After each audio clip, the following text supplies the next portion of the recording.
नायब जी को जय श्री राम। जोरदार मित्रों, जोर लगा के थोड़ा, नायब जी को जय श्री राम। नमस्कार सर। नायब जी को जय श्री राम। भारत माता की, भारत माता की। बोले सोनिहाल, बोले सोनिहाल। नायब जी को जय श्री राम, नायब जी को जय श्री राम, नायब जी को जय श्री राम।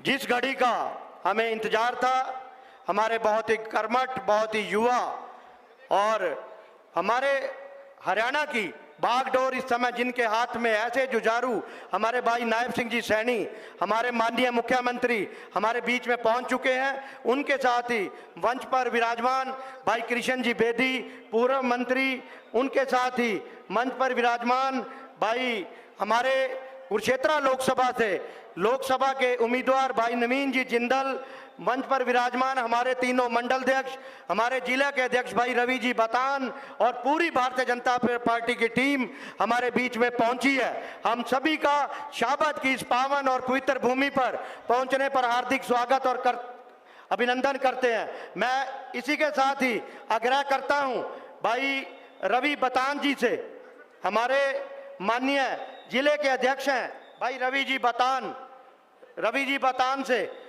रवि जी बतान आए और यहाँ पर हमारे बीच में पहुंचे हमारे माननीय मुख्यमंत्री भाई नायब सैनी जी का स्वागत और अभिनंदन करें। भाई रवि जी बतान स्थान ग्रहण करें। हमारे बीच में जिले के हमारे जिला परिषद के सदस्य भाई रमेश पाल भी यहाँ मौजूद हैं, उनका भी स्वागत और अभिनंदन। मेरा मुल्कराज गुंबर जी से आग्रह है कि वो हमारे बीच में। भारत माता की। भाई आज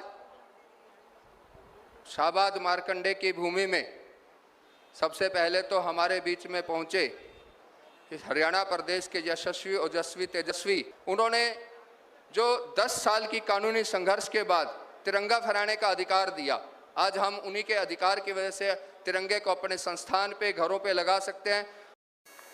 भाइयों, चुनाव चल रहा है। 25 मई को हमने देश की सबसे बड़ी पंचायत का निर्वाचन करना है। भाइयों, ये छोटा चुनाव नहीं है, ये महत्वपूर्ण चुनाव है। ये गांव का चुनाव भी नहीं है, ये वार्ड का चुनाव भी नहीं है, ये देश की दिशा और दशा तय करने वाला चुनाव है। भाइयों, हम देख भी रहे हैं पिछले 10 वर्षों में नरेंद्र मोदी जी के नेतृत्व में देश ने दुनिया में एक नई रास्ता बनाया है और ये महत्वपूर्ण चुनाव हमारे लिए है कि देश विकास की गति के ऊपर और तेजी से आगे बढ़े। इसके लिए हमने यहाँ से नवीन जिंदल जी को भारी बहुमत से जता करके नरेंद्र मोदी जी के पास भेजना है।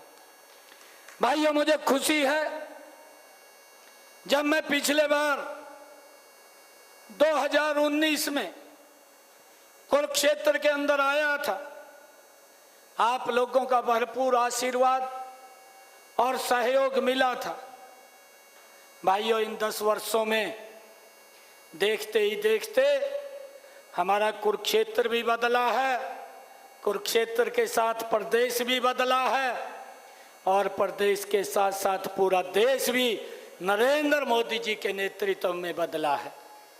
भाइयों, अगर हम कुरुक्षेत्र की बात करें, हमारे कुरुक्षेत्र में इन 10 वर्षों में यहाँ पर चाहे रेलवे एलिवेटेड ट्रैक बनाने की बात हो या भगवान श्री कृष्ण की भूमि जहाँ गीता का संदेश भगवान श्री कृष्ण ने दिया, उस ज्योति सर का जीर्णोद्धार 250 करोड़ रुपए की लागत से करने की बात हो और जितने हमारे महाभारत कालीन तीर्थ स्थल हैं उनका भी जीर्णोद्धार इन 10 वर्षों के अंदर करने का कार्य ये हमारी सरकार ने किया है।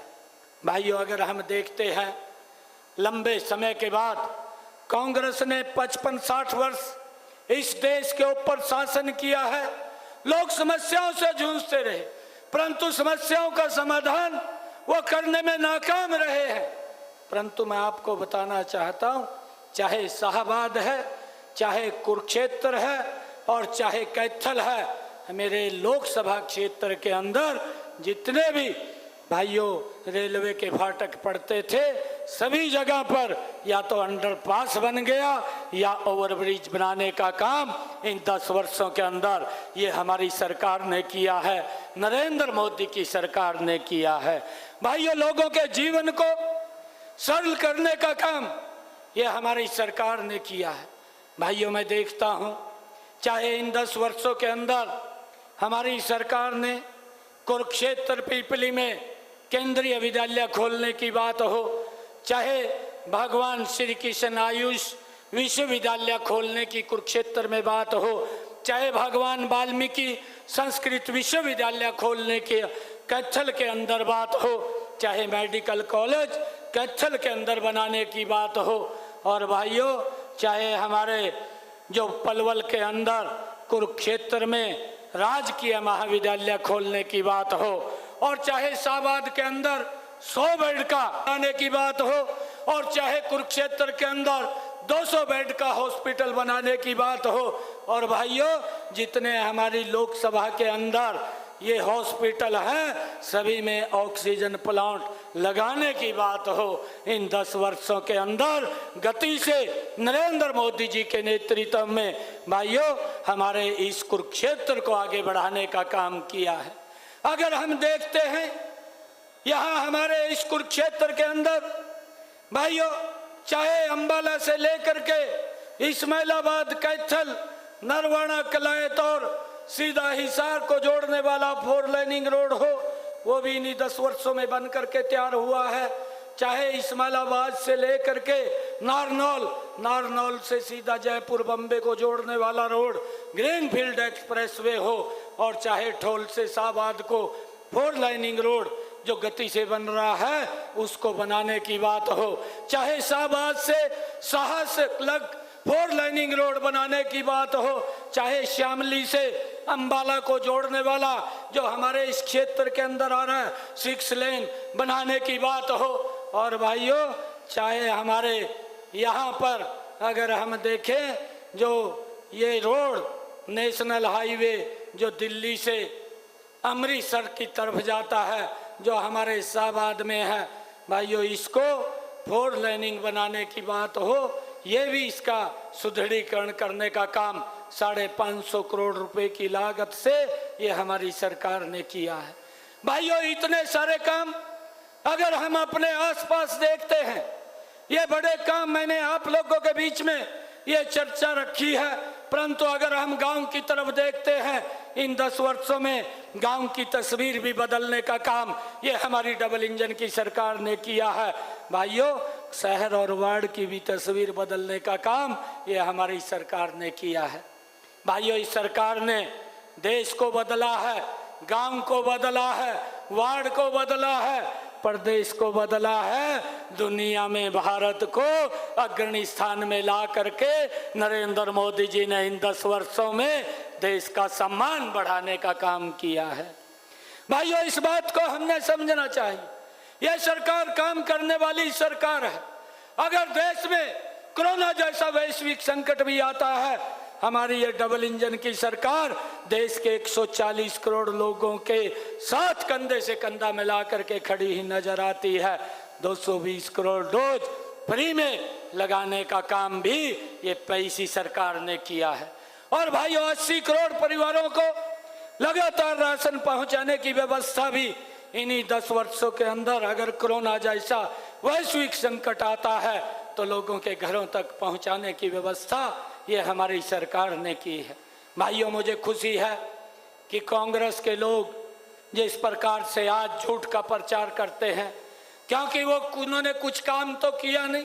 अरे 55 साल 60 साल इस देश के ऊपर शासन किया है, देश को जो मूलभूत आवश्यकताएं थी उनको भी पूरा करने में नाकाम हुए हैं। इन 10 वर्षों के अंदर नरेंद्र मोदी जी जैसा नेतृत्व जब हमको मिला है तो उनके नेतृत्व में ये देश गति से आगे बढ़ा है, लोगों को वो सारी सुविधाएं मिली हैं। भाइयों, आज जब उनको लगने लगा है कि देश के लोग भाइयों हमें कोई भाव नहीं दे रहे हैं, तो एक ही चारा हमारे पास बचता है कि झूठ का सहारा लेकर के लोगों को बरगड़ाने का काम करें और उनका वोट लेने का काम करें। और भाइयों, ये कांग्रेस का युवराज ये एक जनसभा के अंदर खड़ा होकर के बोलता है कि आप हमें वोट दो भाइयों, आप हमें वोट दो और हम लोगों को भाइयों 1 लाख रुपया गरीब के खाते के अंदर डालने का काम करेंगे। अरे इस प्रकार का झूठ बोलते हैं जो सिरे भी नहीं चढ़ता, झूठ बोल करके लोगों को बरगड़ाने का काम करते हैं। अरे देश का जो बजट है मात्र 43 लाख करोड़ रुपए का है और जो उसने बात की है 1 लाख डालने की वो 50 लाख करोड़ रुपए बैठता है। उसको ये भी मालूम नहीं है कि देश का बजट कम है, जो आप फिगर बोल रहे हैं वो फिगर उससे ज़्यादा बनती है। तू कहाँ से ला करके देगा? ये देश को झूठ बोल करके गुमराह करने का काम ये कांग्रेस के युवराज कर रहे हैं। और भाइयों, उससे बड़ा झूठ एक और कांग्रेस के युवराज ने बोला, मंच पर खड़ा होकर के बोला, कहने लगा कि आप मुझे वोट दो, एक झटके के अंदर इस गरीबी को समाप्त कर देंगे। अरे भाई, मैं कांग्रेस के युवराज से आज शाहबाद की सरदारी में आज उनसे एक बात पूछना चाहता हूं कि आप अपनी दादी की तरफ देख लेते। आपकी दादी ने, इंदिरा गांधी ने भाइयों 1970 के दशक में कहा था कि हम गरीबी हटाएंगे और गरीबी हटाओ के नारे को लेकर के देश के लोगों से 35 वर्ष तक वोट लेते रहे, परंतु गरीबी नहीं हटी। और भाइयों, जब 35 वर्ष तक गरीबी नहीं हटी तो उनके पिता ने फिर बोला, ये राहुल के पिता ने बोला कि मैं तो 1 रुपया दिल्ली से भेजता हूँ और 15 पैसे शाहबाद में पहुँचते हैं। भाइयों, 85 पैसे कौन खाता था? किसकी जेब में चले जाते थे? किसके वेलफेयर पे पैसा खर्च होता था? किन की सुविधाओं पे खर्च होता था? कौन कौन सी सुविधाएं मिलनी थी? परंतु उसकी चिंता नहीं की। ये तो बोल दिया, ये तो मालूम था कि 1 रुपये भेजते हैं, नीचे 15 पैसे जाते हैं, 85 पैसे किसी भ्रष्टाचार की भेंट चढ़े जाते हैं और उसका असर गरीब के अरमानों के ऊपर पड़ता था। गरीब को सुविधाएं नहीं मिल पाती थी। परंतु भाइयों, नरेंद्र मोदी की सरकार ने इस बात को सुनिश्चित किया है, संकल्प लेकर के किया है। नरेंद्र मोदी 1 रुपया भेजता है, हरियाणा की सरकार 1.25 रुपया करके लोगों के वेलफेयर के ऊपर खर्च करने का काम करती है। एक भी पैसा भाइयों उसके अंदर लीकेज नहीं है। यह हमारी सरकार भाइयों, अगर आप देख रहे हैं, उसी का परिणाम है कि आज गांव का विकास हो रहा है, आज शहर वार्ड का विकास हो रहा है, आज प्रदेश का विकास हो रहा है, आज देश का विकास हो रहा है। आज गरीब के मजबूती के लिए, इस गरीबी के प्रति नरेंद्र मोदी जी के नेतृत्व में भाइयों ये लड़ाई लड़ी जा रही है। हम देखते हैं, ये गरीबी हटाने की बात करते हैं। अरे 10 वर्षों में मोदी जी ने गरीबी के प्रति मजबूत लड़ाई लड़ी है। हम सब जानते हैं, आज जो देश का गरीब व्यक्ति है उसको आयुष्मान कार्ड दे करके 5 लाख रुपए का भाइयों अधिकार दिया है। उसको चिंता नहीं है कि अगर उसको दुर्घटनावश कोई बीमारी आ जाती है वो सर ऊंचा करके अपना इलाज करा सकता है। ये सम्मान अगर किसी ने दिया, ये नरेंद्र मोदी जी ने दिया है। भाइयों, नरेंद्र मोदी जी ने पिछले इन 10 वर्षों के अंदर देश की 4 करोड़ भाइयों लोगों को प्रधानमंत्री आवास योजना के तहत मकान बना करके दिए हैं और आगे भी टारगेट रखा है कि आने वाले समय के अंदर देश के 3 करोड़ और लोगों को मकान बना करके देने का कार्य हमारी सरकार करेगी। भाइयों, ये सरकार, ये गरीब के हित में सरकार काम करने वाली है। और भाइयों, आदरणीय नरेंद्र मोदी जी ने इन 10 वर्षों के अंदर हर घर के अंदर नल और स्वच्छ जल पहुंचाने की व्यवस्था की है। कांग्रेस के समय के अंदर तो हमारी माताएं बहनें भाइयों 2-2 किलोमीटर से सर के ऊपर मटका रख करके पीने का पानी लेकर के आती थी। ये इसकी चिंता नहीं की, परंतु इसकी चिंता अगर किसी ने की है वो नरेंद्र मोदी है। भाइयों, मुझे बताते हुए ये भी बड़ा गर्व हो रहा है, नरेंद्र मोदी जी ने 11-11.5 करोड़ घरों में शौचालय बना करके बहनों को सम्मान देने का काम किया है। और भाइयों, देश के अंदर 1 करोड़ जो हमारी सेल्फ हेल्प ग्रुप की बहनें हैं उनको लखपति दीदी बनाने का काम भी ये हमारी सरकार ने किया है। और आने वाले समय नरेंद्र मोदी जी ने कहा है कि आने वाले समय में 3 करोड़ बहनों को लखपति दीदी बनाने का काम भी हमारी सरकार करेगी मजबूत। भाइयों, आजकल जो ये झूठ की बातें लेकर के आ रहे हैं, इन लोगों से बचना है। और ये लोग जो जिस प्रकार की बातें करते हैं, झूठ बोल करके वोट लेने का काम करते हैं। और अभी नवीन जी बोल रहे थे कि ये बोलते हैं कि 1 बोतल और उसके साथ 1 फ्री, ये तो नशा तो बढ़ाने का काम कर सकते हैं, परंतु लोगों को कोई ठीक दिशा नहीं दे सकते। ऐसे लोगों से हमने बचना चाहिए। जो लोग ये बोलते थे कि हम कट्टर ईमानदार हैं, हमारी पार्टी कट्टर ईमानदार है, और भाइयों वही कांग्रेस से भी बड़े भ्रष्टाचारी निकले जो मंचों के ऊपर खड़े होकर के बोलते थे कि अगर सोनिया गांधी की जांच करा ली जाए ये तिहाड़ जेल के अंदर चली जाएगी। एक दूसरे को गाली देते थे, आज एक दूसरे के गले मिले हुए हैं। ये गले इसलिए नहीं मिले कि इन्होंने देश का विकास करना है, ये गले इसलिए भी नहीं मिले कि देश के लोगों का विकास करना है। भाइयों, इनको एक ही दिक्कत है कि भ्रष्टाचारियों को बचाना है। मोदी जी का विजन है हमने इस देश को बचाना है, और इन घमंडिया गठबंधन के लोगों का एक ही हेतु है कि हमने भ्रष्टाचारियों को बचाना है, परिवार को बचाना है। भाइयों, इसलिए वोट मांगते हैं।